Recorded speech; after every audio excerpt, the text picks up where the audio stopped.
Basic geometrical concepts. Parallel lines. Two lines drawn in a plane are said to be parallel if they do not meet each other if extended endlessly in both directions. अब ये दो lines हैं, है ना.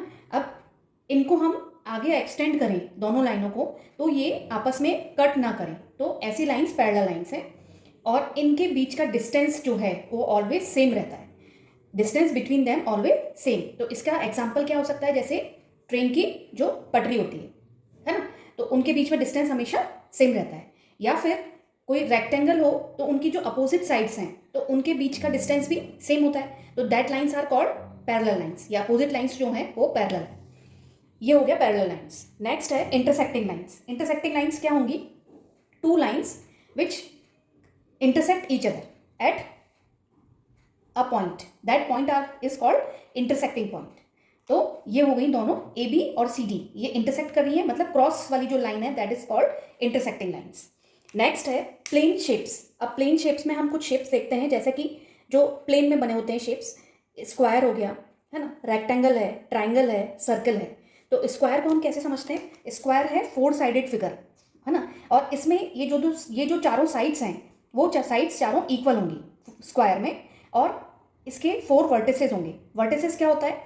जहाँ पे दो sides meet होती हैं, ये एक साइड ये दूसरी साइड यहाँ मीट हो रही है तो ये वर्टेक्स हो गया.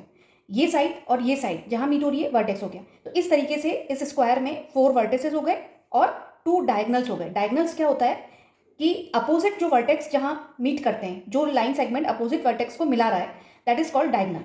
तो इसमें 2 डायगनल्स हो गए, 4 वर्टिसेस हो गए और 4 साइड्स हो गई और चारों साइड्स इक्वल हो गई. ये हो गया स्क्वायर.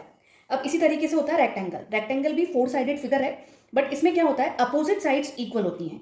इसमें 4 साइड इक्वल है स्क्वायर में, और रेक्टेंगल में अपोजिट साइड इक्वल होंगी. मीन्स ये साइड इसके इक्वल होगी और ये साइड इसके इक्वल होगी. और इसमें वर्टिसेस तो 4 ही हैं और डायगनल 2 हैं. ये बी डी और ए सी, ये इसके डायगनल हो गए जो अपोजिट वर्टेक्स को मीट कर रहा है. नेक्स्ट है ट्राइंगल. ट्राइंगल है 3 साइडेड फिगर. अब इसमें 3 साइड्स हैं पहला. दूसरा, इसमें वर्टेक्स कितने हो गए? वर्टेक्स 3 वर्टेक्स हो गए. और तीसरा, इसमें एंगल्स कितने हुए? 3 एंगल्स हो गए. ये एंगल के बारे में हम आगे पढ़ेंगे कि जब ये 2 रेज आपस में मीट करती हैं तो वो एंगल बनता है. तो इस तरीके से इसमें ये 3 एंगल्स हो गए.